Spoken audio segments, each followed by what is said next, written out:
ഞാൻ നേരത്തെ സൂചിപ്പിച്ചിരുന്നു, അവാർഡുകളെല്ലാം സമ്മാനിച്ച ശേഷം മമ്മൂക്ക സംസാരിക്കുന്നത് മലയാളത്തിൻ്റെ മഹാനടൻ, മലയാളം കമ്മ്യൂണിക്കേഷൻസ് ലിമിറ്റഡിൻ്റെ ചെയർമാൻ പ്രിയപ്പെട്ട മമ്മൂക്കയെ സദസ്സിനെ അഭിസംബോധന ചെയ്ത് സംസാരിക്കുന്നതിനായി സ്നേഹപൂർവ്വം ക്ഷണിക്കുന്നു.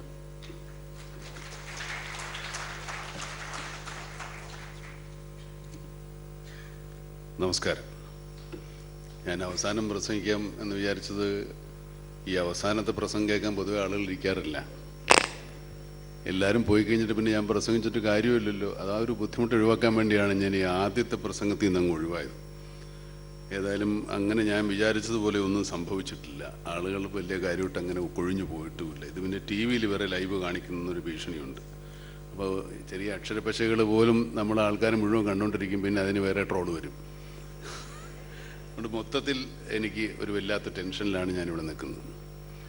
കൈരളി ടി വിയുടെ ഡോക്ടേഴ്സ് അവാർഡ് അതിനൂതനമായിരുന്നു. തുടങ്ങിയ കാലത്ത് ഞങ്ങളുടെ 3ാമത്തെ അവാർഡാണ്. ഞങ്ങൾ മാത്രമല്ല, ഇപ്പോൾ പലരും ഈ ഇതുപോലെയുള്ള പുരസ്കാരങ്ങൾ കൊടുക്കുന്നുണ്ട്. പക്ഷേ അതിന് ഞങ്ങൾ മാതൃകയായി എന്നുള്ളതിൽ ഞങ്ങൾക്ക് വലിയ സന്തോഷമുണ്ട്. ഈ അവാർഡിന് പ്രത്യേകിച്ച് ഈ അവാർഡ് ഈ ചടങ്ങിൽ ചില പ്രത്യേകത ഉണ്ടെന്ന് എനിക്ക് തോന്നുന്നത്, ഇത് ജീവനും ജീവിതത്തെ പറ്റിയാണ് ഇവിടെ കൂടുതൽ ചർച്ച ചെയ്യപ്പെടുന്നത്. നമ്മൾ പലപ്പോഴും നമ്മുടെ ചർച്ചകളിൽ, നമ്മുടെ ആനന്ദവേളകളിൽ നമ്മൾ ഒരിക്കലും ഈ വിഷയങ്ങൾ ചർച്ച ചെയ്യാറില്ല. നമ്മുടെ അഭിലാഷങ്ങൾ അല്ലെങ്കിൽ അംബീഷൻസിനെ പറ്റി മാത്രമാണ് കൂടുതൽ ചർച്ച ചെയ്യപ്പെടുന്നത്. നമ്മുടെ ജീവനെ പറ്റിയോ ജീവിതത്തെ പറ്റിയോ ഒന്നും സാധാരണ ഇതുപോലെയുള്ള വേദികൾ ചർച്ച ചെയ്യപ്പെടാറില്ല. അത് ഒരു പക്ഷേ കുറച്ചുകൂടെ വിരസമായ ഒരു വിഷയമായതുകൊണ്ടായിരിക്കണമെന്ന് എനിക്ക് തോന്നുന്നു. പക്ഷേ ഈ നമ്മൾ വളരെ വൈകാരികമായ ഒരു കാഴ്ചപ്പാടിലൂടെ ആയിരിക്കും ഇതുപോലെയുള്ള വേദികളിൽ അല്ലെങ്കിൽ ഇതുപോലെയുള്ള ചടങ്ങുകൾ നമ്മൾ കാണുന്നതും അതിനോട് സമീപിക്കുന്നത്. അത് പക്ഷേ ഒട്ടും ചോരാതെ തന്നെ, ചോർന്നു പോകാതെ ഈ ചടങ്ങിന് ഉണ്ടായിരുന്നു എന്നുള്ളത് വളരെ സന്തോഷമുള്ള കാര്യമാണ്. കുറച്ചുകൂടെ ഞങ്ങളുടെ ഉദ്ദേശശുദ്ധി, ഞങ്ങളുടെ ഉദ്ദേശ ലക്ഷ്യങ്ങൾ ജനങ്ങളിലേക്ക് കുറച്ചുകൂടെ മാനുഷികത വരുത്തുക എന്നുള്ളത് കൂടെയാണ് ഈ അവാർഡ് കൊടുക്കുന്നതിൻ്റെ ഉദ്ദേശം. ഡോക്ടർമാരെ സംബന്ധിച്ചിടത്തോളം ഈ ഡോക്ടർ അബ്ദുൽ ഖാദർ പറഞ്ഞതുപോലെ പല ഡോക്ടർമാർക്കും അവാർഡ് കിട്ടുന്നില്ല.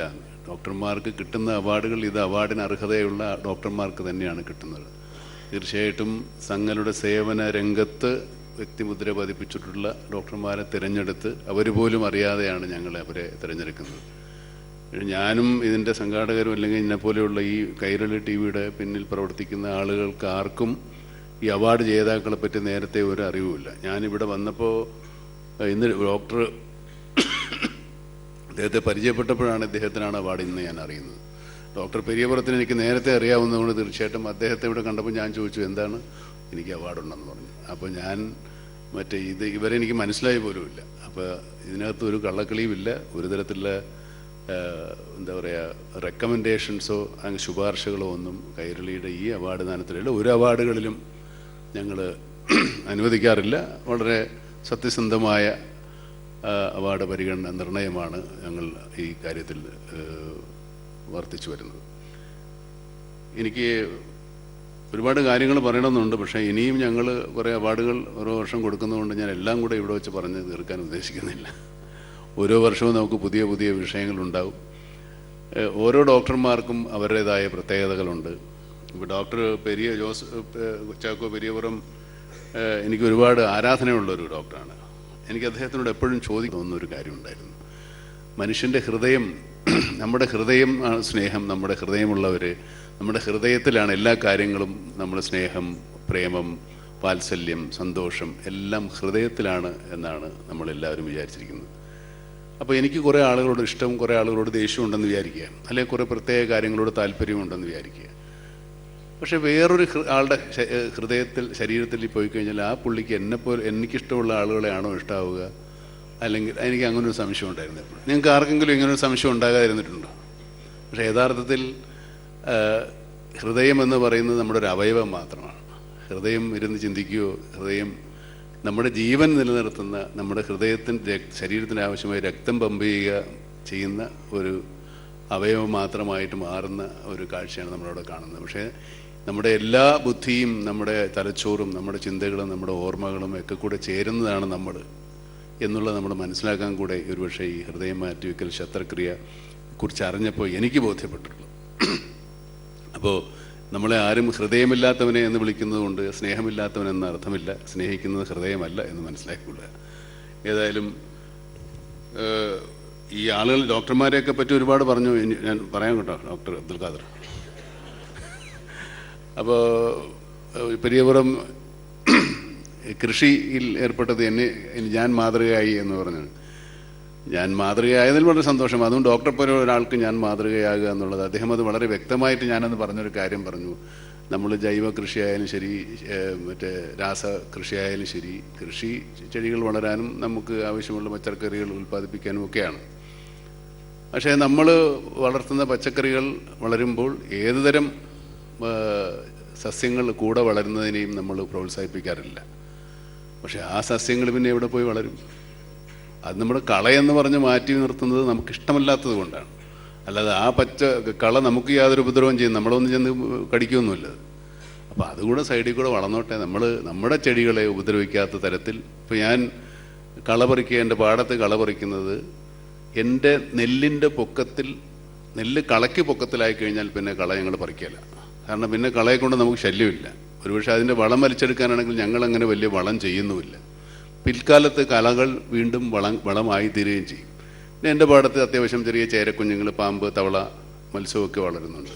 അതുകൊണ്ട് വിഷമില്ലാത്തതുകൊണ്ട് അവരുമൊക്കെ അവിടെ ജീവിച്ചു പോകുന്നുണ്ട്. അവർക്കുമൊക്കെ ജീവിക്കാൻ അവകാശപ്പെട്ടതാണല്ലോ നമ്മുടെ ഈ ഭൂമി. ആ സമീപനമാണ് എനിക്കുള്ളത്. അതുകൊണ്ടാണ് ഡോക്ടർ അത് എടുത്തു പറഞ്ഞതെന്ന് എനിക്ക് തോന്നുന്നു. അതുപോലെ നമ്മൾ പച്ചക്കറി മാത്രം കൃഷി ചെയ്തുകൊണ്ടൊന്നും നമുക്ക് വിഷലിപ്തമായ ജീവിതമൊന്നും ഉണ്ടാവില്ല. നമ്മൾ പച്ചക്കറിക്ക് നമുക്കുണ്ടാക്കാവുന്ന ഈ വെണ്ടയ്ക്ക, വഴുതനങ്ങ, കുറേങ്ങകൾ മാത്രമാണ് നമുക്കിവിടെ കൃഷി ചെയ്യാൻ പറ്റുന്നത്. നമ്മൾ പക്ഷേ പലരും ക്യാരറ്റ്, ബീട്രൂട്ട്, പിന്നെ പൊട്ടാറ്റോ, അങ്ങനെയുള്ള ഒരുപാട് കാബേജ്, ഇതൊന്നും കേരള ഭാഗത്ത് ഉണ്ടാകാത്ത ഒരുപാട് പച്ചക്കറികൾ നമ്മൾ ഉപയോഗിക്കുന്നുണ്ട്. പക്ഷേ അതൊക്കെ എവിടെ നിന്നുണ്ടാകുന്നു, അതൊക്കെ എങ്ങനെ ഉണ്ടാക്കുന്നു? പിന്നെ ഒഴിക്കുന്ന വെളിച്ചെണ്ണ, ചുവന്ന മുളക്, ഉള്ളി, ഇതൊന്നും നമ്മളിവിടെ ഉണ്ടാക്കുന്നില്ല. അപ്പോൾ ഇതിലുമൊക്കെ വിഷം കലരാണ്. പൂർണ്ണമായിട്ടും രഹിതമായ ഒരു ഭക്ഷണം നമുക്ക് കഴിക്കാൻ പറ്റുമെന്ന് എനിക്ക് തോന്നുന്നില്ല. അതുപോലെ മേയർ ഒരു വീട്ടമ്മയായതുകൊണ്ടാണെന്ന് തോന്നുന്നു ധൈര്യമായിട്ട് ഈ വീട്ടമ്മമാർ കുക്ക് ചെയ്യുന്നില്ല എന്ന് പറഞ്ഞു. ഞാനൊക്കെ പറഞ്ഞത് എന്നെ കൊന്നാണ്, പെണ്ണുങ്ങളെല്ലാം കൂടെ. കാരണം സ്ത്രീകൾ മാത്രമല്ലല്ലോ കുക്ക് ചെയ്യുന്നത്, പുരുഷന്മാരും കുക്ക് ചെയ്യണം. അപ്പം ഞാൻ അതിനുവേണ്ടി ഈ വീട്ടച്ഛന്മാരും കൂടെ വീട്ടിൽ പാചകത്തിൽ ശ്രദ്ധിക്കുക. അത്യാവശ്യം രണ്ടുപേരും കൂടെ ചേർന്ന് വീട്ടിൽ തന്നെ ഈ ആഹാരം നമുക്ക് നല്ല എന്തൊക്കെ കുഴപ്പമുണ്ടെന്ന് നേരിട്ടറിയാവുന്ന തരത്തിൽ വീട്ടിൽ ആഹാരം പാചകം ചെയ്യാമെന്ന് കൂടെ ഒരു താല്പര്യം എല്ലാവരും കാണിക്കണം. എല്ലാ വീട്ടച്ഛന്മാരും വീട്ടമ്മമാരുടെ മെക്കിട്ട് കയറരുത്. അതില്ല, ഇതില്ല, ഉപ്പില്ല, മുളകില്ലെന്ന്. ഉപ്പും മുളകൊക്കെ നമ്മൾ തന്നെ സംഘടിപ്പിച്ച് കൊടുക്കണം. അത് രണ്ടുപേരും കൂടെ ചേർന്നുള്ളതാണല്ലോ ഒരു കുടുംബം. അത് കുടുംബത്തിൽ ഭക്ഷണം പാകം ചെയ്യുന്ന ഒരു രീതി കുറച്ച് ഒരു നേരം, 3 നേരത്തിൽ ഒരു നേരമെങ്കിലും പലർക്കും പലതരം ജോലികളുണ്ടാകും. രാവിലെയും വൈകിട്ടുമൊക്കെ ജോലി കഴിഞ്ഞ് വരുന്നവർക്ക് നമ്മുടെ കുട്ടികൾക്കും കുറച്ചുകൂടെ നല്ല ഭക്ഷണം കൊടുക്കാൻ സാധിക്കും. അതിനൊത്തിരി സമയം കണ്ടെത്താം. അതൊരു വ്യായാമമാണ്. പണ്ടൊക്കെ അതൊക്കെ പറഞ്ഞ പെണ്ണുങ്ങൾ എന്നെ ദേഷ്യപ്പെടുന്നുണ്ട്. അപ്പോൾ പറയുമ്പോൾ ഈ പറഞ്ഞ പോലെ കാടുകയറി പറഞ്ഞു പോകുന്നതാണ്. പിന്നെ എനിക്ക് ഈ ഡോക്ടർ നൂന മാർജ, പേര് വളരെ രസമുള്ള പേരാണ് കേട്ടോ. ഞാനിതുവരെ കേട്ടിട്ടില്ല ഇങ്ങനൊരു പേര്. നൂന മാർജ മുറയൂര, അവിടെ ഇരുന്നാൽ മതി. മുറയൂര നല്ല കോഴിക്കറി കിട്ടുമെന്ന് കേട്ടിട്ടുണ്ട് പണ്ട്. ഞാൻ മഞ്ചേരി വക്കീലായിരുന്ന കാലത്ത് മുറയൂരിനടുത്താണ്, മഞ്ചേരിയിലെ ഹോസ്പിറ്റലായി ഡോക്ടർ ജോലി ചെയ്യുന്നല്ലേ. ഈ ആദിവാസികളുടെ ഇടയിൽ ഇങ്ങനെ പ്രവർത്തിക്കുന്ന ആളുകൾ വളരെ അപൂർവം. ഞാനിങ്ങനെ ആലോചിച്ചിട്ടുണ്ട്, ഈ ഡോക്ടർമാർ എന്തുകൊണ്ടാണ് അവിടെ ജോലി ചെയ്യാൻ മടിക്കുന്നത്? അവിടെ ജീവിത സൗകര്യങ്ങൾ കുറവാണല്ലോ. അപ്പോൾ നമ്മുടെ ശൈലജ ടീച്ചർ ഇവിടെ ഇരിക്കുന്നുണ്ട്, വേണമെങ്കിലും ഒന്ന് പറഞ്ഞു നോക്കാം. ഡോക്ടർമാർക്ക് കുറച്ചുകൂടെ നല്ല എയർ കണ്ടീഷനും സൗകര്യങ്ങളും ഒക്കെയുള്ള, അത്യാവശ്യം കുറച്ച് ആളുകൾ നല്ല ഒരു ജീവിക്കാനും അവിടെ നിൽക്കാനും ഒക്കെയുള്ള സൗകര്യമുള്ളൊരു സംവിധാനം ഉണ്ടാക്കിയിട്ട് ഹോസ്പിറ്റൽ ഉണ്ടാക്കി കഴിഞ്ഞാൽ ഇവർ പോകാതിരിക്കുമോ?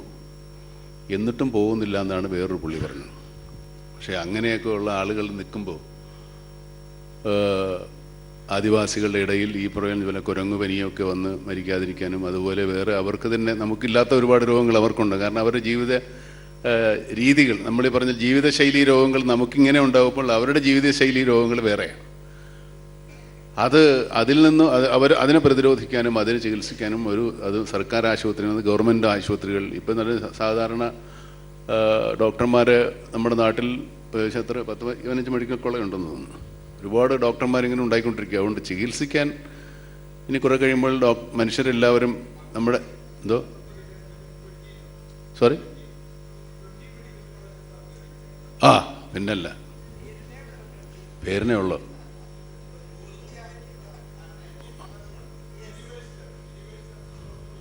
ഗൂഗിൾ നോക്കിയപ്പോഴാണോ ഇപ്പോൾ കിട്ടി? ഗൂഗിളിൽ നിന്ന് കിട്ടിയതാണോ? അല്ല, ഫോണ് കയറിക്കുന്നത്. Okay, very good. അപ്പോൾ ഇത്രയും ഡോക്ടർമാരെ നമ്മൾ MBBS MD അങ്ങനെ ഒരുപാട് സ്പെഷ്യലൈസേഷനൊക്കെ ഉണ്ടാകുന്നുണ്ട്. പക്ഷേ എല്ലാവരും എല്ലാ സ്ഥലത്തും ജോലി ചെയ്യാൻ ആഗ്രഹിക്കുന്നില്ല. പക്ഷെ അതിനുള്ള സംവിധാനങ്ങളൊക്കെ ഇപ്പോൾ ഈ ആരോഗ്യവകുപ്പ് മന്ത്രി ഇവിടെ ഇരിക്കുന്നുണ്ട്. നമുക്ക് ഇവിടുന്ന് ഈ ഡോക്ടർമാരെ പറ്റിയും ചികിത്സയെ പറ്റിയൊക്കെ എന്തും പറയാം. കാരണം അവർ പ്രസംഗിച്ചു കഴിഞ്ഞു. ഇനിയിപ്പോൾ അതിനൊന്നും മറുപടി പറഞ്ഞ് പറയണേ പറയാം കേട്ടോ, വിരോധമൊന്നുമില്ല. അപ്പോൾ അതിനുള്ള സൗകര്യങ്ങൾ ഉണ്ടാക്കണം. പക്ഷേ ഇത് സാധാരണ ആളുകൾ ആരും പോകാത്ത സ്ഥലത്താണ് ഡോക്ടർ നൂര മാർജ പോകുന്നത്. അവരെ ഈ പ്രൊഫൈലിൽ അത് കണ്ടപ്പോൾ തന്നെ അത്ഭുതം തോന്നി. ഈ ആദിവാസികളെ സംബന്ധിച്ചിടത്തോളം ഞാൻ ചെറിയ ആരും അങ്ങനെ വലിയ ആൾക്കാർക്കൊന്നും അറിവില്ലാത്ത ചില പ്രവർത്തനങ്ങളൊക്കെ ചെയ്യുന്ന ഒരാളാണ് ഞാൻ. നമ്മുടെ ഈ കോതമംഗലത്തൊക്കെ ഉണ്ട് ഒരുപാട് ആദിവാസി സമൂഹങ്ങൾ. ഒരുപാട് 20-25 കിലോമീറ്റർ തള്ളി ഇറങ്ങി നടന്നു പോയി ജീപ്പിലൊക്കെ പോയിട്ട് വേണം. അവർക്ക് സ്കൂളില്ല, വിദ്യാഭ്യാസമില്ല, ആശുപത്രി സൗകര്യങ്ങളില്ല. നമ്മളവിടെ ഒരു ഹോസ്പിറ്റൽ ഉണ്ടാക്കി ഒരു ഡോക്ടറെ തപ്പിയിട്ട് കിട്ടിയിട്ടില്ല ഇതുവരെ. അവിടെ പോയി എന്നും വിസിറ്റ് ചെയ്യാൻ 20 കിലോമീറ്റർ നടന്നു പോകണം, ജീപ്പ് പോകില്ല. അപ്പോൾ ഇവിടെ സംസാരിച്ചപ്പോൾ പല ആളുകളും പറഞ്ഞു അവരെ ഇങ്ങോട്ട് കൊണ്ടുവരണം. ഒരിക്കലും ഇങ്ങോട്ട് വരില്ല. ഇങ്ങോട്ട് വരുന്നതിനെ പറ്റി ചിന്തിക്കുകയേ വേണ്ട. ഇങ്ങോട്ട് വരുന്നിട്ടൊരു കാര്യം അവർക്ക് ഇല്ലതാനും. അതുകൊണ്ട് അവരവിടെ തന്നെ നമുക്കിപ്പോൾ നല്ല ചികിത്സയ്ക്ക് വേണ്ടി നമുക്ക് ഈ രാജ്യം വിട്ട് എവിടെയെങ്കിലും പോകാൻ പറ്റും. നമ്മുടെ ജീവിത സാഹചര്യങ്ങൾ, നമ്മുടെ എന്താ പറയുക, നമ്മൾ ജീവിച്ച് വളർന്ന ചുറ്റുപാടുകളുമായിട്ട് നമ്മൾ പ്രകൃതിയുടെ ഒരു ഭാഗമായതുകൊണ്ട് നമ്മൾ ജീവിച്ചു വരുന്ന പ്രകൃതിയിൽ തന്നെ അതിനപ്പുറത്തേക്ക് നമുക്ക് പോകാൻ പറ്റില്ല. നമുക്ക് കുറേ കാലം കഴിയുമ്പോൾ ഒരു മഞ്ഞുള്ള സ്ഥലത്ത് പോയി താമസിക്കാനോ അല്ലെങ്കിൽ എസ്കീമുകളെ പോലെ താമസിക്കാനോ മരുഭൂമിയിൽ പോയി താമസിക്കാനോ ഒന്നും നമുക്ക് സാധിക്കില്ല. നമ്മൾ ജീവിച്ചു വരുന്ന ചുറ്റുപാടുകളിൽ. അപ്പോൾ സ്വാഭാവികമായിട്ടും അവരുടെ ജീവിത ചുറ്റുപാടുകൾ, അവരുടെ എൻവയോൺമെൻറ്റിൽ നിന്ന് അവർക്ക് മാറ്റി നടാൻ പറ്റില്ല. അവർ പക്ഷേ ഒരു ഫിഷ് ഔട്ട് ഓഫ് വാട്ടർ പോലെ ആയിപ്പോവും. നമുക്ക് തമിഴ്നാട്ടിൽ തന്നെ പോയി ജീവിക്കാൻ പറ്റാത്ത അവസ്ഥയുണ്ട്, വേറെ ഒരു കുഴപ്പമില്ലെങ്കിൽ. അപ്പോൾ അതിനൊന്നും നമ്മൾ നിർബന്ധിക്കേണ്ട. അവരിരിക്കുന്ന അവരുടെ ജീവിത സാഹചര്യത്തിൽ തന്നെ വളർന്നു വരികയും അവർ ജീവിച്ചു വരികയും അവർക്ക് പക്ഷേ നമ്മുടെ ഭക്ഷണം ഇഷ്ടപ്പെടാതെ വരാം. അങ്ങനെയൊക്കെ സംഭവങ്ങളുണ്ടാവാം. പക്ഷേ അല്ലാത്ത ഫെസിലിറ്റികൾ അവർക്ക് ചെയ്തു കൊടുക്കാനുള്ള ഒരു സംവിധാനം ഈ ആരോഗ്യ മേഖലയിലെങ്കിലും ഉണ്ടാകണം എന്ന് ഞങ്ങൾ ആഗ്രഹിക്കുന്നു. ഞങ്ങൾ നിങ്ങളുടെ കൂടെ ഉണ്ട്. കൈരളി എന്നും ഡോക്ടർ നൂറ മാർജയുടെ കൂടെ ഉണ്ട് ഈ കാര്യത്തിൽ. ഈ ടീച്ചർ അതിനെക്കുറിച്ച് ആലോചിക്കുന്നുണ്ട്. ഉടനെ ഒരു തീരുമാനം ഉണ്ടാവും. അല്ല, ഒരുപാട് മറ്റേ NGOകളിൽ, നോൺ ഗവൺമെൻറ്റൽ ഓർഗനൈസേഷൻസൊക്കെ പ്രവർത്തിക്കുന്നുണ്ട്. അത് അറിയപ്പെടാത്ത ഒത്തിരി ആളുകൾ ഈ മേഖലയിലുണ്ട്, ഇല്ലെന്നല്ല. ഞങ്ങളെ പോലുള്ള ഒരുപാട് സംഘടനകളുണ്ട്. പക്ഷെ അതിനൊക്കെ ഒരു പരിധിയുണ്ട്. ഒരു ആധികാരികമായിട്ടോ അല്ലെങ്കിൽ ഒരാളോട് വന്നൊരു ഡോക്ടറെ അടുത്ത് നമുക്ക് റിക്വസ്റ്റ് ചെയ്യാനേ പറ്റുള്ളൂ. ഒരു പക്ഷേ നിങ്ങൾക്ക് വേണേൽ അങ്ങോട്ട് ഒരാളെ നിയമിക്കാം, പുള്ളിക്ക് വേണേൽ ലീവ് കൊടുക്കാം, അത് വേറെ കാര്യം. ഏതായാലും ഇനി ഡോക്ടർ അബ്ദുൽ ഖാദറിനെ പറ്റി പറയുന്നതിന് മുമ്പ് ഈ റൂമാറ്റിക് ഹാർട്ട് പ്രോബ്ലം എന്താണ്? റൂമാറ്റിക് ഫീവർ, അതായത് എൻ്റെ ഉമ്മയുടെ ഉമ്മ വാദപ്പനി വരുമായിരുന്നു. എനിക്ക് ഭയങ്കര പേടി. ഞാൻ കൊച്ചുകുട്ടിയാണ്. വാദപ്പനി വന്നിട്ട് ഭയങ്കരമായിട്ട് ഇങ്ങനെ കെട്ടിക്കിടക്കിട വിറക്കും, പിച്ചും പെയ്യും പറയും. അപ്പോൾ അത് ആലപ്പുഴ ജില്ലയല്ല, എന്തരൂരാ അവരുടെ വീട്. അപ്പോൾ എനിക്ക് ഭയങ്കര പേടിയായിരുന്നു. അപ്പം ഞാൻ ഈ വാദപ്പനി മൂലമുണ്ടാകുന്ന ഹൃദയരോഗങ്ങളെന്ന് പറഞ്ഞപ്പോൾ എൻ്റെ പ്രായത്തിൽ എൻ്റെ ഗ്രാൻഡ് മദറിന് എൻ്റെ ഓർമ്മയിൽ അന്ന് അവർക്കൊരു 40-45-50 വയസ്സ് കാണും, 50-ൽ മേലെ കാണുമായിരിക്കും. അപ്പോൾ ഞാൻ ചോദിച്ചത് പ്രായമുള്ള ആൾക്കാർക്കല്ലേ ഡോക്ടറെ വരുന്നത് ചോദിച്ചപ്പോൾ അദ്ദേഹം പറഞ്ഞു പ്രായമുള്ള ആളുകൾക്ക് വരുന്നതുകൊണ്ട് വലിയ കുഴപ്പമില്ല, ചെറിയ കുട്ടികളിലുണ്ടാകുന്ന റുമാറ്റിക് ഡിസീസാണ് ഇത് ഹൃദയരോഗത്തിലേക്ക് നയിക്കുന്നത്. അപ്പോൾ അത് വളരെ കോഷൻഡ് ആവണം. നമ്മൾ വാർണിംഗ് ആണ്. ശരിക്കും പറഞ്ഞാൽ നമ്മൾ അലാമിംഗ് ആയിട്ടുള്ള ഒരു സിറ്റുവേഷനാണ്. ഏത് കുട്ടികൾക്ക് എങ്ങനെ ഉണ്ടാവും, നമ്മൾ എല്ലാ കുട്ടികളെയും ഇതിന് ചികിത്സിക്കാനോ ലക്ഷണങ്ങൾ കണ്ടെത്താനോ ഒക്കെ സാധിക്കുന്നത് വളരെ ബുദ്ധിമുട്ടാണ്. അത് അദ്ദേഹം ചെയ്തത് അല്ലെ ഇപ്പോൾ ആര് പറഞ്ഞിട്ടാണെങ്കിലും കുട്ടികൾ അതിനെ ബോധവൽക്കരിക്കുന്നതാണ് ഏറ്റവും എളുപ്പമുണ്ടായിരുന്നതിൽ മാതാപിതാക്കളേക്കാൾ നല്ല. കാരണം അവർക്ക് ഈ സന്ധിയിൽ വേദന, അങ്ങനെ തൊണ്ടയിൽ ടോൺസിലൈറ്റിസ്, അതിൻ്റെ ലക്ഷണങ്ങളൊക്കെ വെച്ചുകൊണ്ട് അവരെ ഒന്ന് ബോധവൽക്കരിച്ച് കഴിഞ്ഞാൽ അതിനുള്ള ചികിത്സയും, അല്ലെങ്കിൽ അത് ഒരുപാട് വളർന്നതിന് ശേഷം ഹാർട്ട് ഓപ്പറേഷൻസ് 2-3 ഒക്കെ വേണ്ടി വരുമെന്ന് പറയും. പിന്നീട് അവരുടെ ജീവിതം തന്നെ വികലാംഗരേക്കാൾ കഷ്ടമായി പോകുന്ന ഒരവസ്ഥ ഉണ്ടാകുമെന്നാണ് ഡോക്ടർ പറയുന്നതും അദ്ദേഹത്തിൻ്റെ അനുഭവം. അപ്പോൾ അതിനും നമുക്ക് ഈ പറയുന്ന സ്കൂളുകളിൽ, ആരോഗ്യ കേന്ദ്രങ്ങളിലോ അല്ലെങ്കിൽ നമ്മുടെ പ്രാഥമിക ആരോഗ്യ കേന്ദ്രങ്ങളിലോ ഒക്കെ അതിനെപ്പറ്റി അതെന്തെങ്കിലുമൊക്കെ ഡയഗ്നോസ് ചെയ്യാനുള്ളതോ അതിൻ്റെ ലക്ഷണങ്ങൾ കണ്ട് മനസ്സിലാക്കാനുള്ള ചെറിയൊരു വിഭാഗം കൂടെ അതിൻ്റെ കൂടെ ഉണ്ടായാൽ നന്നായിരിക്കും എന്ന് പറയുന്നത് ഡോക്ടറെ. ശരിയല്ലേ? നന്നായിരിക്കും എന്നാണ്. ഏതായാലും മന്ത്രി ഉള്ളതുകൊണ്ട് നമുക്ക് ഒരുപാട് അഭിപ്രായങ്ങളും ആഗ്രഹങ്ങളും കെട്ടഴിച്ചിടാം. ഇത് എത്ര മന്ത്രി ചുമന്നുകൊണ്ട് പോകും നമുക്കറിഞ്ഞുകൂടാ. അപ്പോൾ ഇങ്ങനെയുള്ള ആളുകളെയാണ് നമ്മൾ തിരഞ്ഞെടുത്തതിൽ അതിൽ കേരളീയ വളരെ അഭിമാനപൂർവ്വമാണ് ഇവർക്കൊക്കെ അവാർഡ് പുരസ്കാരങ്ങൾ നൽകിയത്. അവരുടേതായ മേഖലകളിൽ അവരുടെ വളരെ ആത്മാർത്ഥവും സ്തുത്യർഹവുമായ സേവനങ്ങൾക്കാണ് നമ്മൾ പുരസ്കാരങ്ങൾ നൽകിയത്. ഡോക്ടർ പെരിയപുരത്തെ പറ്റി പക്ഷേ പറയേണ്ട ഒരു കാര്യമില്ല, എല്ലാവരും ഒരുപാട് പ്രാവശ്യം പറഞ്ഞ ഒരാളാണ്. അതുകൊണ്ട് അദ്ദേഹത്തിനെ പറ്റി ഇനി ഞാൻ കൂടുതലൊന്നും പറയുന്നില്ല. ബാക്കി രണ്ടാൾക്കാരും നമുക്ക് സാമാന്യേന അത്രത്തോളം പരിചയമുള്ള ആൾക്കാരല്ല, അതുകൊണ്ട് കുറച്ചുകൂടെ പറഞ്ഞു എന്നേ ഉള്ളൂ. കൈരളിയുടെ ഇതുപോലെയുള്ള സംരംഭങ്ങളിൽ, ഇതുപോലെയുള്ള ചിന്തകളിൽ നിങ്ങളും കൂടെ ഉണ്ടാകണം, നിങ്ങളുടെ സഹകരണം ഉണ്ടാകണം. ബഹുമാനപ്പെട്ട മന്ത്രിയോടും കൂടെ ചെറിയ അപേക്ഷയുണ്ട്. ഞങ്ങൾക്ക് അത്യാവശ്യം എന്തെങ്കിലും ആരോഗ്യവകുപ്പിൻ്റെ പരസ്യങ്ങളൊക്കെ തന്ന് ഞങ്ങളെ ഒന്ന് പ്രോത്സാഹിപ്പിക്കണം എന്നുകൂടെ പറയുന്നുണ്ട്. എൻ്റെ സുഹൃത്തും ഔഷധിയുടെ ചെയർമാനായ PG കെയർ വിശ്വംഭരൻ നമുക്കൊരു ചെറിയ സഹായം തന്നിട്ടുണ്ട്. ഇതുപോലെ ഒക്കെ ചെയ്യാം. അദ്ദേഹത്തിന് ഇപ്പം ഒന്നും ചെയ്യാൻ ലിമിറ്റില്ലേ ഡോക്ടർ ടീച്ചറെ? ഇനിയും അതുപോലെ നിങ്ങൾ ഈ ഡോക്ടർമാർ, നമ്മുടെ വിട്ടാസ് നേരത്തെ പറഞ്ഞൊരു ഡോക്ടർമാർ ഇൻവെർട്ടർ കോമയിൽ ദൈവം കഴിഞ്ഞാൽ നമുക്ക് ഏറ്റവും ജീവിതവുമായി അടുത്ത് നിൽക്കുന്ന ആൾ ഡോക്ടർമാരാണ്. ഡോക്ടർമാർക്ക് ഒരു പുരസ്കാരം നൽകുന്നതിൽ ഞങ്ങൾക്ക് അതിയായ സന്തോഷമുണ്ടെന്നൊക്കെ പറഞ്ഞത് ആദ്യം ആലോചിച്ച കാര്യങ്ങൾ ഇതാണ്. Doctors award. ഒട്ടും നമ്മുടെ ഡോക്ടർമാരെ പൊതുവേ, അല്ലെങ്കിൽ സർക്കാർ ഡോക്ടർമാരോ പ്രൈവറ്റ് ഡോക്ടർമാരോ ഒക്കെ നമ്മുടെ ചില ആളുകൾ പെരുമാറ്റം കൊണ്ടായിരിക്കാം, അല്ലെങ്കിൽ അവർ രീതികളുണ്ടായിരിക്കാം, വളരെ ഒരു നെഗറ്റീവ് ആയിട്ട് കാണുന്ന ആളുകളാണ് പൊതുവെ ഡോക്ടർമാരെ. അങ്ങനെ ചില ആൾക്കാർ ഭയങ്കര അറുത്ത കൊലയാണ്, മറ്റേ കഴുത്തറുപ്പനാണ്, മുന്തിയറുപ്പനാണെന്നൊക്കെ ഡോക്ടർമാരെ പറ്റി പറയും. എന്നാലും ഡോക്ടർമാർ ചികിത്സിക്കുകയും വേണം. പക്ഷേ അങ്ങനെ ഒന്നോ രണ്ടോ പേരുടെ അനുഭവമായിരിക്കാം. പക്ഷേ അങ്ങനെയല്ല ഡോക്ടർമാരെന്ന് ഒരു പക്ഷേ അവർക്ക് നൽകുന്ന ബഹുമതി കൊണ്ട് എല്ലാ ഡോക്ടർമാരെന്നല്ല, ഒരു ഡോക്ടർമാരും അങ്ങനെ ആകരുത് എന്ന് തന്നെയാണ് ഞങ്ങളുടെ ആഗ്രഹം. ഒരു ഡോക്ടറും അങ്ങനെ അല്ല എന്ന് ഞങ്ങൾ വിശ്വസിക്കുകയും ചെയ്യുന്നു. അങ്ങനെയുള്ള അതിൽ മികച്ച സേവനം നൽകുന്ന ആളുകളെയാണ് ഞങ്ങൾ തിരഞ്ഞെടുത്തിരിക്കുന്നത്. ഞങ്ങൾ തിരഞ്ഞെടുപ്പ് ടീച്ചർ എന്തെങ്കിലും മറുപടി പറയുമെന്നാണ് ഞാൻ വിചാരിക്കുന്നത്.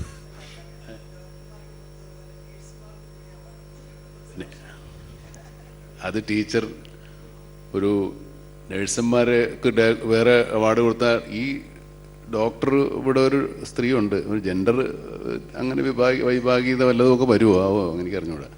പുരുഷന്മാരും ഉണ്ട് കേട്ടോ, നഴ്സുമാർ ഉണ്ട്. എൻ്റെ ഒരു നെവ്യൂ നഴ്സാണ്.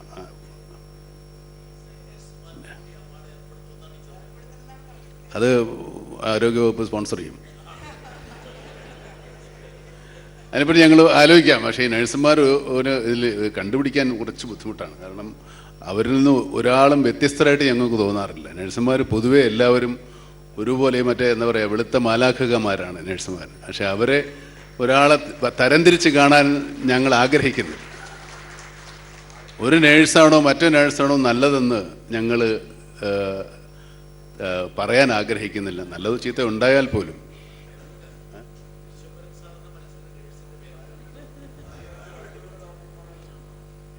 ആയുർവേദ ഡോക്ടർമാർ ഇതിൽ പെടും. ഇതിനകത്ത് ആരും വന്നിട്ടില്ല. ആരെങ്കിലും വരുമ്പോൾ തീർച്ചയായിട്ടും കൊടുക്കും. ആയുർവേദ ഡോക്ടർമാരുടെ കാര്യം ഞങ്ങൾ ഡോക്ടർമാരെന്ന് പൊതുവിലാണ് പറയുന്നത്. ഇപ്പോൾ എന്തെല്ലാം പറയുന്നുണ്ട്, ആയുർവേദം, അലോപ്പതി, ഹോമിയോപ്പതി. അപ്പോൾ അതിന് വേറെ പറയാൻ പാടില്ല, ഡോക്ടർ എന്ന് മാത്രമേ ഉള്ളൂ. അപ്പോൾ ഞാൻ ഈ നഴ്സുമാരുടെ കാര്യം ഒന്ന് പറഞ്ഞോട്ടെ. അപ്പോൾ നഴ്സുമാരുടെ കാര്യത്തിൽ ഞങ്ങൾക്ക് എല്ലാവർക്കും അവാർഡ് കൊടുക്കണം. ഈ കേരളത്തിലുള്ള സകല നഴ്സുമാർക്കും അവാർഡ് കൊടുക്കണം. അത്രത്തോളം ഇത് നഴ്സുമാരാരും നുള്ളി നോവിപ്പിക്കാനൊന്നും പോകുന്നില്ല. ഇത്രയും ആശ്വാസം പകരുന്ന ഫുൾ ടൈം കൂടെയുള്ള ആളുകൾ നഴ്സുമാർ തന്നെയാണ്. അതിലൊരാൾ നല്ലത് മറ്റുള്ളവർ അവരെക്കാളും നല്ലതല്ല എന്ന് പറയാൻ ഞങ്ങൾ ആഗ്രഹിക്കാത്തത് കൊണ്ട് ബഹുമാനപ്പെട്ട മന്ത്രിയുടെ ഈ നിർദ്ദേശം സ്നേഹപൂർവ്വം ഞങ്ങൾ ഒന്ന് ആലോചിക്കാമെന്ന് പറഞ്ഞു ഒഴിയുന്നു. ശരിയല്ലേ? ഒരു നേഴ്സ് മോശമെന്ന് പറയാൻ പറ്റുമോ?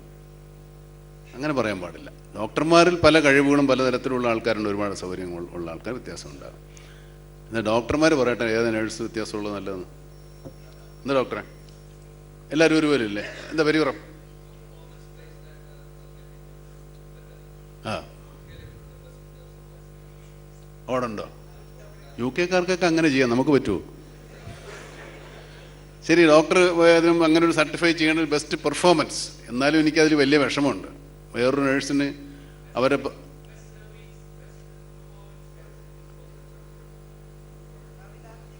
ഭാവിയിൽ ആലോചിക്കാം പൂർണ്ണമായി. എന്താ ബ്രിട്ടാസ്, എന്താ പറയണേ? ഇങ്ങനെ ഒരു സ്ഥലത്ത് വെച്ച് നമ്മളെ പിടിച്ചിരിക്കല്ലോ. എൻ്റെ വ്യക്തിപരമായ അഭിപ്രായമാണ് കേട്ടോ. ഇതൊക്കെ സായിപ്പന്മാർ എന്തെങ്കിലും കൊടുക്കുമായിരിക്കും. അവർക്ക് ഇങ്ങനെയൊന്നും നമ്മുടെ വീട്ടിൽ സെൻറ്റിമെൻറ്റ്സ് ഒന്നും ഉള്ള ആൾക്കാരല്ല നീ.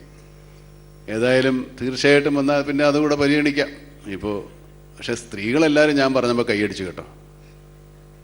ആ ഭാഗത്തിരുന്ന ആൾക്കാരൊക്കെ കൈയടിച്ചു, എല്ലാവരും ഒരുപോലെയാന്ന് പറഞ്ഞപ്പോൾ. ഡോക്ടർമാർക്ക് എന്തെങ്കിലും, രണ്ടും പറഞ്ഞ പുരുഷന്മാരാ ഡോക്ടർമാരുമാ, എന്തെങ്കിലും അങ്ങനെ എന്തെങ്കിലും കാര്യമുണ്ടോ ആവും. ഏതായാലും ഈ എന്താ പറയുക, ഈ പ്രസംഗമൊന്നും ഞാൻ പറയുന്നില്ല. ഇതിപ്പോൾ ഒരു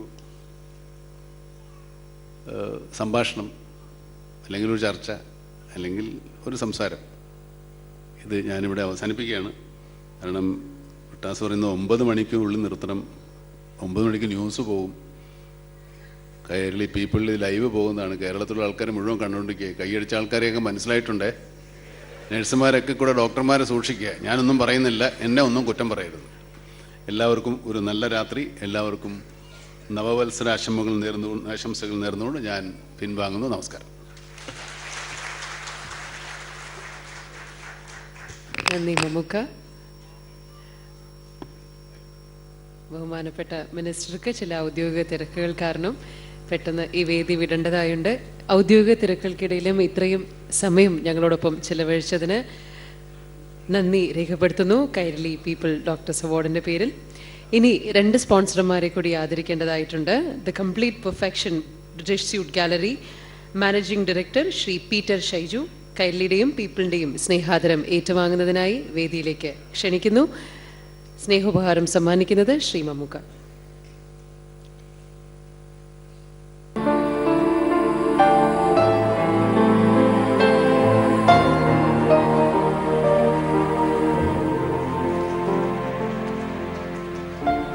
നന്ദി ശ്രീ പീറ്റർ ഷൈജു.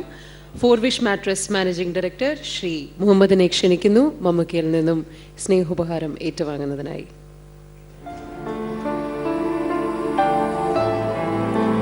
ഫോർവിഷ് മാട്രസിന്റെ മാനേജിംഗ് ഡയറക്ടർ ശ്രീ മുഹമ്മദ്.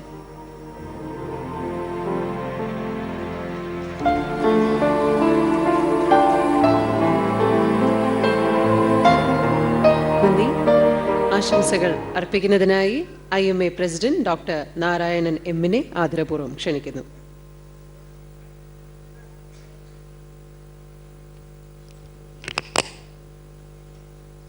ബഹുമാനപ്പെട്ട അധ്യക്ഷൻ ശ്രീ ഭരത് മമ്മൂട്ടി, വേദിയിലും സദസ്സിലുമുള്ള വിശിഷ്ട വ്യക്തികളെ,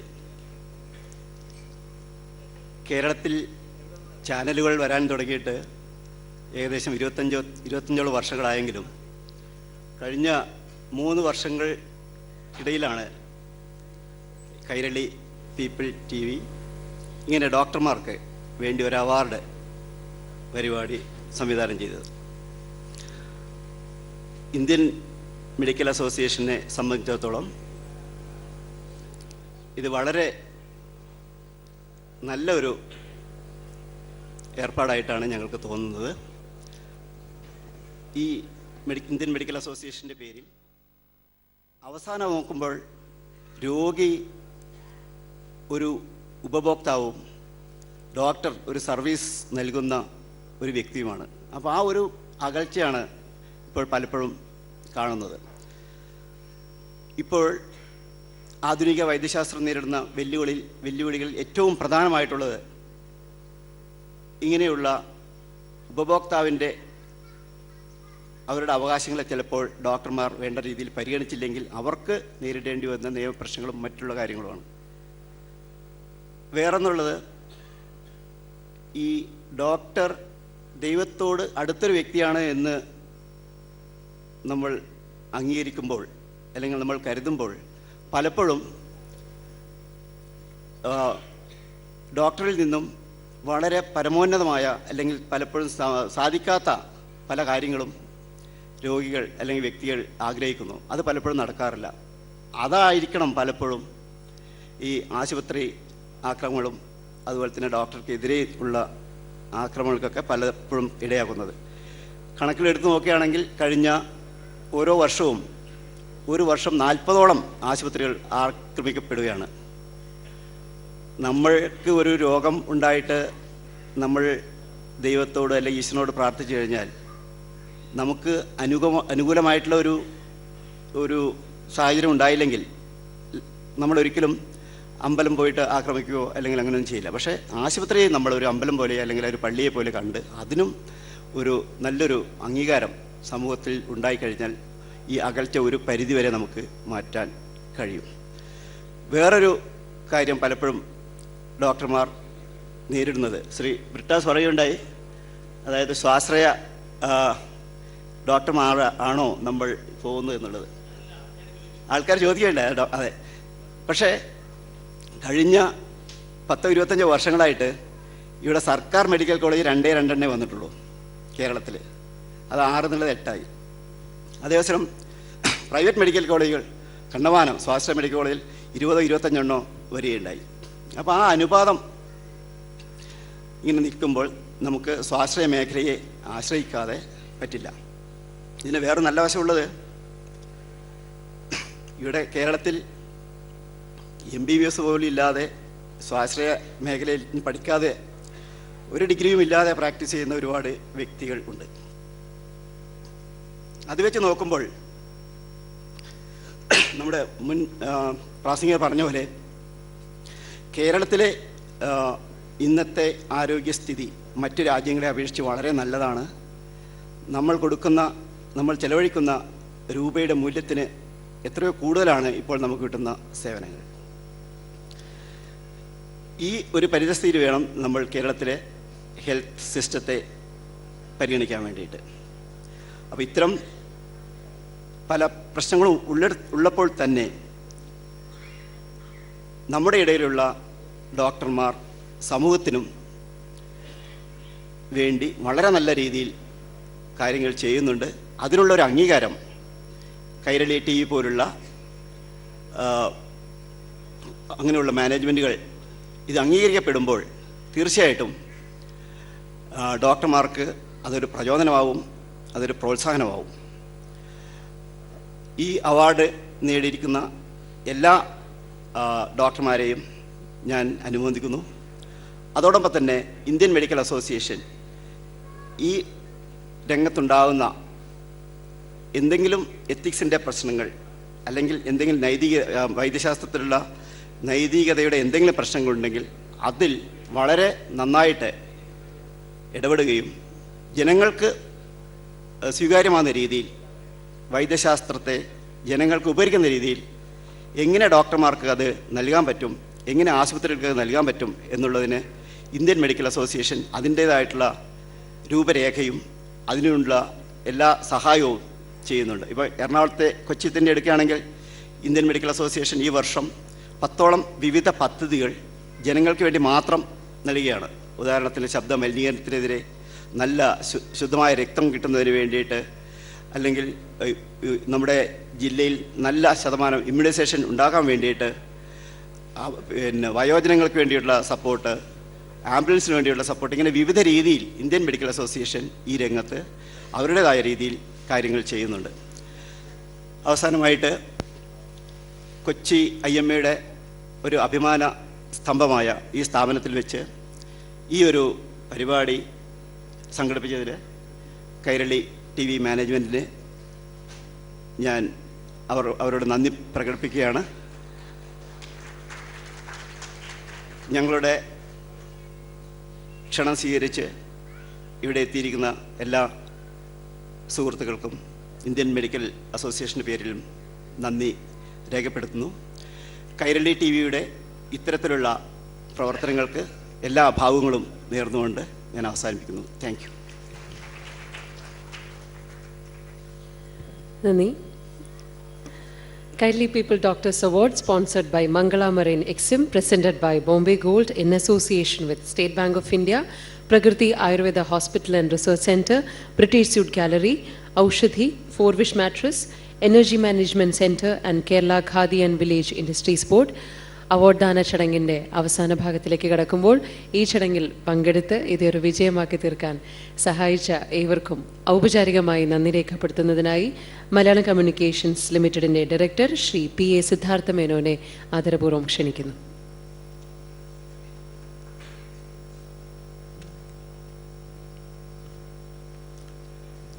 യോഗാധ്യക്ഷൻ, കൈരളി TV-യുടെ സ്ഥാപക പ്രസിഡന്റ് പത്മശ്രീ ഭരത് മമ്മൂട്ടി, സ്ഥാപക പ്രസിഡന്റ് മാത്രമല്ല, സ്ഥാപിച്ചിട്ട് 16-ലേറെ വർഷങ്ങളായെങ്കിലും അദ്ദേഹം തന്നെയാണ് ഇപ്പോഴും ഞങ്ങളുടെ ചെയർമാനും ആത്മാവും ഒക്കെ. കേരളത്തിൻ്റെ പ്രിയങ്കരിയായ ആരോഗ്യമന്ത്രി KK ശൈലജ ടീച്ചർ, കൈരളി TV-യുടെ പ്രിയങ്കരനായ MD ശ്രീ ജോൺ ബ്രിട്ടാസ്, ഇവിടെ ഫെലിസിറ്റേഷൻസ് അവതരിപ്പിച്ച ആരാധ്യയായ കൊച്ചി നഗരത്തിൻ്റെ മേയർ ശ്രീമതി സൗമിനി ജെയിൻ, കൈരളി TV-യുടെ പ്രിയങ്കരനായ ഡയറക്ടർ ശ്രീ A വിജയരാഘവൻ, IMA-യുടെ പ്രസിഡന്റ് ഡോക്ടർ നാരായണൻ M, ഈ അവാർഡ് വിന്നേഴ്സിനെ കണ്ടുപിടിക്കാൻ സഹായിച്ച ഡോക്ടർ ഇക്ബാൽ, അദ്ദേഹം സ്റ്റേറ്റ് പ്ലാനിംഗ് ബോർഡിലെ മെമ്പർ കൂടിയാണ്, അദ്ദേഹത്തിൻ്റെ നേതൃത്വത്തിലുള്ള ജൂറി അംഗങ്ങളെ, ഇവിടെ ആയിട്ടുള്ള കൈരളി TV-യുടെ ഡയറക്ടർ VK അഷറഫ്, സ്വാഗതം ആശംസിച്ച Shri MM Monai, director Kairali TV, award വിന്നേഴ്സായിട്ടുള്ള doctor Jose Chacko, doctor Noona Marja, doctor Abdul Khader, doctor Shamsheer, കൂടാതെ ഇവിടെ സന്നിഹിതരായിട്ടുള്ള ബഹുമാന്യരായ ജസ്റ്റിസ് K നാരായണക്കുറുപ്പ്, ലിസി ഹോസ്പിറ്റലിൻ്റെ director father Thomas Vaikath Parambil, Aushadhi chairman KR Vishwambharan, doctor KS David, ES Jose, chamber of കൊമേഴ്സിൻ്റെ മുൻ മേധാവിയാണ് അദ്ദേഹം, ഷിബു ചക്രവർത്തി, അഡ്വക്കേറ്റ് ശിവൻ മഠത്തിൽ, അഡ്വക്കേറ്റ് DB ബിനു. ഞങ്ങൾക്കിവിടെ ഈ സൗകര്യങ്ങളെല്ലാം വിപുലമായ രീതിയിൽ ഒരുക്കി തന്ന IMA, കൂടാതെ ഇവിടെ സന്നിഹിതരായിട്ടുള്ള ഒട്ടനവധി പ്രശസ്ത തിരക്കുള്ള ഡോക്ടർമാർ, സമൂഹത്തിൻ്റെ മറ്റു മേഖലകളിൽ പ്രവർത്തിക്കുന്ന മറ്റ് വിശിഷ്ട വ്യക്തികളെ, സ്നേഹമുള്ള സുഹൃത്തുക്കളെ, സഹോദരി സഹോദരന്മാരെ, കൈരളി TV-യിലെ എൻ്റെ സഹപ്രവർത്തകരെ, നിങ്ങളുടെ ഓരോരുത്തരുടെയും ഓരോ മിനിറ്റും വളരെ വിലപ്പെട്ടതാണ് എന്നുള്ള ബോധ്യം നല്ലതുപോലെയുള്ള ഒരാളാണ് ഞാൻ. എങ്കിലും നിങ്ങൾ ഈ കൈരളി പീപ്പിൾ ഡോക്ടേഴ്സ് അവാർഡ് ചടങ്ങിൽ പങ്കെടുത്ത് ഇത്രയും സമയം ഇവിടെ ചെലവഴിച്ചത് ആതുര സേവന രംഗത്ത് താല്പര്യം കാണിക്കുന്നവർക്ക് ഒട്ടേറെ ചൂടും ചൊരുക്കും നൽകുവാൻ സഹായിച്ചിട്ടുണ്ട് എന്ന് പറയാതിരിക്കുവാൻ ഒരു നിവൃത്തിയില്ല. അതിന് നിങ്ങൾക്ക് ഓരോരുത്തർക്കും വ്യക്തിപരമായിട്ടും കൈരളി പീപ്പിൾ TV-യുടെ പേരിലും ഞാൻ പ്രത്യേകം നന്ദി സമർപ്പിക്കുന്നു. എല്ലാവർക്കും നന്ദി, നമസ്കാരം. നന്ദി. കൈരളി പീപ്പിൾ ഡോക്ടേഴ്സ് അവാർഡ് ദാന ചടങ്ങ് സമാപിച്ചിരിക്കുകയാണ്. ഇവർക്കും ഒരിക്കൽ കൂടി നന്ദി രേഖപ്പെടുത്തുന്നു. അതോടൊപ്പം അവാർഡ് ജേതാക്കൾക്കെല്ലാം അഭിനന്ദനങ്ങൾ നേരുന്നു. നിങ്ങളുടെ കരങ്ങൾക്ക് ഒരുപാട് കുടുംബങ്ങളിലേക്ക് ഇനിയും സന്തോഷം പകരാൻ സാധിക്കട്ടെ ഒരുപാട് കാലം. എല്ലാവർക്കും നല്ലൊരു സായാഹ്നം ആശംസിക്കുന്നു. നന്ദി, നമസ്കാരം.